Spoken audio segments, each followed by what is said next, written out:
माननीय supreme court के फैसले का हम स्वागत करते हैं।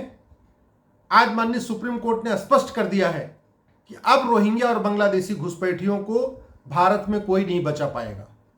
माननीय कोर्ट ने कहा है कि सरकार जो प्रोसीजर है डिपोर्ट करने का उसको फॉलो करे और जो रोहिंग्या की मांग थी कि उनको यहाँ पे रोका जाए, उनको रिफ्यूजी का दर्जा मिले, उनको रोटी कपड़ा मकान मिले, उनको वापस न भेजा जाए, वो सारी मांग सुप्रीम कोर्ट ने खारिज कर दिया है।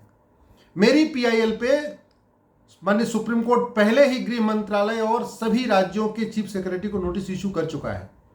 हमने 2017 में पीआईएल फाइल करके कहा था कि भारत में 5 करोड़ रोहिंग्या बांग्लादेशी रहते हैं। ये हमारे हिस्से का रोटी कपड़ा मकान छीन रहे, ये हमारे हिस्से का रोजगार छीन रहे, ये रोहिंग्या और बांग्लादेशी भारत में क्राइम बढ़ा रहे हैं, चोरी लूट झपटमारी कर रहे हैं, ये रोहिंग्या और बांग्लादेशी भारत में जनसंख्या विस्फोट कर रहे हैं। इसलिए इनको वापस भेजना बहुत ज़रूरी है।